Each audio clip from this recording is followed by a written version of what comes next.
बिस्मिल्लाहिर्रहमानिर्रहीम। Multiple myeloma और kidneys या गुर्दे। मल्टीपल माइलोमा क्या चीज़ है? वंस अगेन, जिन लोगों की फ़ैमिली में खुदा न खास्ता ये मर्ज़ आ चुका है वो इसका नाम नहीं भूल सकते, और जो लोग इसके बारे में नहीं जानते आई होप कि उनको कभी ये जानना ना पड़े। मल्टीपल माइलोमा एक कंडीशन है जिसके अंदर जिस्म के खून के कुछ खुलिये कैंसरस शक्ल इख्तियार कर जाते हैं और वो कैंसर की ही एक किस्म बन जाते हैं। वो एक ख़ास मादा बहुत ज़्यादा प्रोड्यूस करते हैं और उसकी वजह से जिस्म के अंदर बहुत सारी प्रॉब्लम्स आना शुरू हो जाती हैं। ये गुर्दे पे भी असर करता है।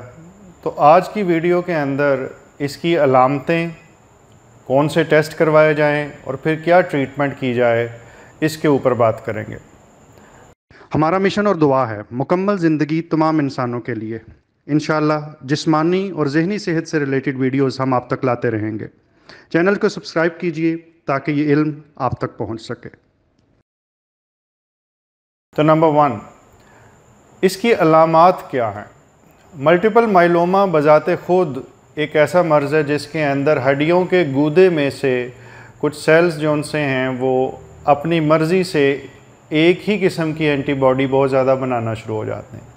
उनको चाहिए कि वो जिस्म की ज़रूरत के मुताबिक हफाजती एंटीबॉडी बनाएं, लेकिन बिला वजह एक ही एंटीबॉडी बनाने से मामलात ख़राब हो जाते हैं। इससे जिस्म में दर्दें शुरू हो जाती हैं। वो दर्द बड़ी शदीद नौइयत की होती है और कमर की दर्द अमूमी तौर पे होती है, लेकिन इसके अलावा जिस्म के दीगर हिस्सों में भी बड़ी शदीद दर्द हो सकती है। इसके बाद वज़न कम होना शुरू हो जाता है, कपड़े खुले होना शुरू हो जाते हैं और बज़ाहिर चेहरा देख के भी घर वाले और करीबी दोस्त ये बता सकते हैं कि आपका वज़न कम हो रहा है। इसके साथ पाँव पे सोजिश आ सकती है अगर गुर्दे इन्वॉल्व हो रहे हैं, लेकिन गुर्दे का मर्ज़ के अंदर मल्टीपल माइलोमा के साथ पाँव पे सोजिश आना ज़रूरी नहीं, क्योंकि अगर कैल्शियम बढ़ गया है तो कई दफ़ा यूरिन अच्छा आता रहता है और मरीज़ बहुत लेट अपने मुआलिज के पास जाते हैं कि मुझे तो यूरिन ठीक आ रहा था, मुझे कभी ख्याल ही नहीं आया कि मेरे गुर्दे भी मुतासिर हो सकते हैं।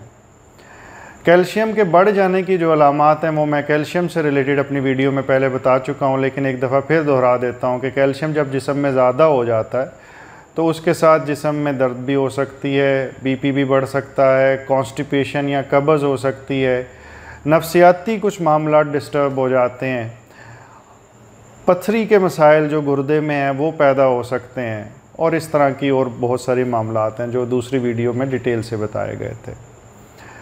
इन अलामतों के अलावा जिस्म के अंदर प्लेटलेट्स की कमी के कुछ मामलात भी चलना शुरू हो जाते हैं। हीमोग्लोबिन यानी HB खून की ताकत कम हो जाती है, अनीमिया हो जाता है, उससे चलने फिरने में कमज़ोरी आना शुरू हो जाती है, और बाज़ लोगों को स्वेलिंग की बजाय उल्टा साब हो जाता है कि वो डिहाइड्रेटेड रहते हैं, खड़े होने से चक्कर आना शुरू हो जाते हैं, ज़ुबान भी खुश्क रहती है, मुंह भी खुश्क रहता है, और जब टेस्ट करवाए जाते हैं जिसकी तरफ मैं अब शुरू करने लगा हूँ तो वो ख़राब आते हैं। तो अगला सवाल ये है कि अगर ऐसी अलामतें आएँ और गुर्दे पे शक हो तो फिर टेस्ट कौन से करवाए जाएँ? बुनियादी तौर पे पहले मल्टीपल माइलोमा अगर डायग्नोज़ हो चुका है तो जिन टेस्टों का मैं अभी ज़िक्र करने लगा हूँ उनका ज़रूरत नहीं, क्योंकि वो पहले ही मुआलिज किसी और अलामत की वजह से चेक कर चुका होगा। मिसाल के तौर पे सीरम प्रोटीन इलेक्ट्रोफोरेसिस का टेस्ट होता है, कैपा और लैम्डा रेशो देखी जाती है ब्लड के अंदर। मुश्किल से नाम है, लेकिन कुछ लोग इसके बारे में सवालात पूछते हैं तो मैं उनकी डिटेल थोड़ी सी बता देता हूँ। सीरम इम्यूनोफिक्सेशन का टेस्ट है। इन तीनों टेस्टों का मकसद ये होता है कि वो जो उनसे खून के खुलिये ज़्यादा एंटीबॉडी बना रहे हैं उसको एग्जैक्टली स्पेसिफ़ाई कर दिया जाए कि उसकी शक्ल कैसी है, उसकी नेचर कैसी है, उसका साइज़ कितना है, ताकि उसके मुताबिक बाद में इलाज में मदद मिल सके। फिर यही एंटीबॉडीज़ इतनी ज़्यादा तादाद में जाती हैं कि ये जाके गुर्दे में निज़ाम को चोक कर देती हैं और गुर्दे के जो सिम्बॉलिक यूनिट्स होते हैं, नेफ्रॉन, वो काम करने से कासिर हो जाते हैं। ये इस तरह ही है कि बहुत ज़्यादा ट्रैफिक आए तो सड़कें चोक आ जाती हैं, तो उसकी वजह से गुर्दे के अंदर कुछ मसाइल होते हैं जिसकी वजह से क्रेटिनिन बढ़ जाती है, यूरिया डिस्टर्ब हो जाता है, नमकियात में ख़ास किस्म की ख़राबी आती है। अब ये जो नमकियात की ख़राबी है इसका भी एक ख़ास नाम है जिसे फैनकोनी सिंड्रोम कहते हैं। इसके अंदर जिस्म के अंदर उल्टा यूरिक एसिड कम हो जाता है, पोटाशियम भी कम हो सकता है ज़्यादा होने की बजाय, 2 के कई दफ़ा ज़्यादा भी हो सकता है। कैल्शियम मैं बता चुका हूँ ज़्यादा हो जाता है। फॉस्फोरस और यूरिन के अंदर ग्लूकोज़ लीक होना शुरू हो जाती है। ब्लड में चेक करते हैं तो शुगर है, लेकिन यूरिन के अंदर ग्लूकोज़ आना शुरू हो जाती।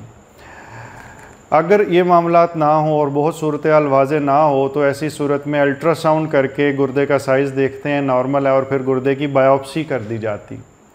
गुर्दे की बायोप्सी के अंदर कुछ ख़ास डिटेल आती है जो शायद आम लोगों की दिलचस्पी से तो दूर हो, लेकिन गुर्दे की बायोप्सी बाज़ औक़ात इस डायग्नोसिस में बुनियादी हैसियत रखती है, क्योंकि बाज़ औक़ात बोन मैरो बायोप्सी की जाती है, हड्डियों की बायोप्सी भी इस मर्ज़ में की जाती है और उसके अंदर बहुत वाज़े पिक्चर नहीं आती, तो फिर सारा बोझ गुर्दे की बायोप्सी पे पड़ जाता है कि वो अच्छे से होनी चाहिए।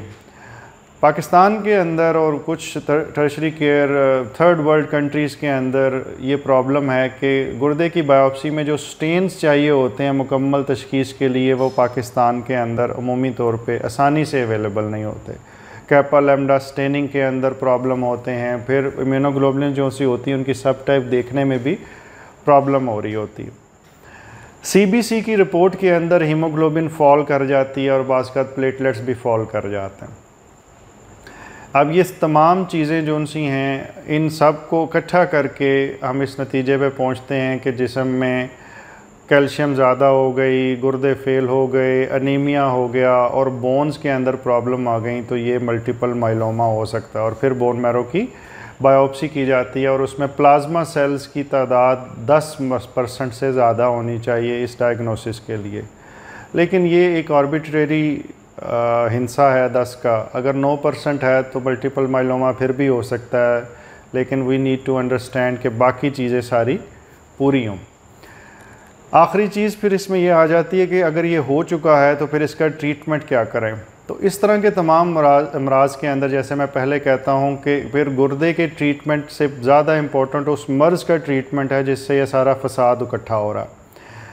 उसके लिए ऑन्कोलॉजिस्ट जो उनसे हमारे दोस्त हैं जो इस मर्ज़ को डील करते हैं, उनकी हेल्प ली जाती है। वो असेसमेंट पूरी करते हैं और उसके बाद पाकिस्तान के अंदर भी और इंडिया और बांग्लादेश के अंदर भी वो अद्वियात मौजूद हैं जिनसे इसका बड़ी कामयाबी से तजर्बा किया जा सकता है ट्रीटमेंट का। और बोर्टिज़ुमिब नाम से एक दवाई है जो गुर्दे के मर्ज़ में भी इसके इस्तेमाल की जा सकती है और गुर्दा ख़राब नहीं होता। दूसरे ऐसे भी दवाइयाँ हैं जिसमें गुर्दे पे वो ज़रा भारी पड़ती हैं और गुर्दे के अमराज रखने वाले लोगों के दरमियान हम कोशिश करते हैं कि वो वाली दवाइयाँ ज़्यादा इस्तेमाल ना करें। लेकिन अब हमारी कोई मजबूरी नहीं कि हम मल्टीपल माइलोमा की ट्रीटमेंट इस वजह से ना करें कि हमारे गुर्दे के अंदर कोई ख़राबी आ रही है। स्टेरॉइड्स भी इसके साथ इस्तेमाल किए जाते हैं और अक्सर लोग अच्छा रिस्पॉन्स करते हैं। तो इस बुरी सी या ख़तरनाक सी वीडियो के आखिर में मैं ये उम्मीद देना चाहता हूँ कि इस मर्ज़ को अगर प्रॉपरली इलाज किया जाए तो इसमें कई दफ़ा अल्लाह ताला शिफा दे देते हैं और आखिरकार ट्रांसप्लांट या हीमेटोपोइटिक स्टेम सेल ट्रांसप्लांट तक भी बात जा सकती है, यानी कि खून के गूदे के ट्रांसप्लांट की भी ज़रूरत पड़ सकती है। अगर लोगों का इसमें इंटरेस्ट हुआ तो खून के गूदे का ट्रांसप्लांट का क्या ताल्लुक़ है और वो कैसे किया जाता है, इसके बारे में भी एक अलहदा वीडियो बना के कोशिश करूँगा कि आपके नॉलेज में इजाफ़ा किया जा सके। अपना बहुत ख्याल रखें। अल्लाह ताला आपको मुकम्मल ज़िंदगी दे और दूसरों की ज़िंदगी मुकम्मल करने का शर्फ़ अता करे। बहुत शुक्रिया।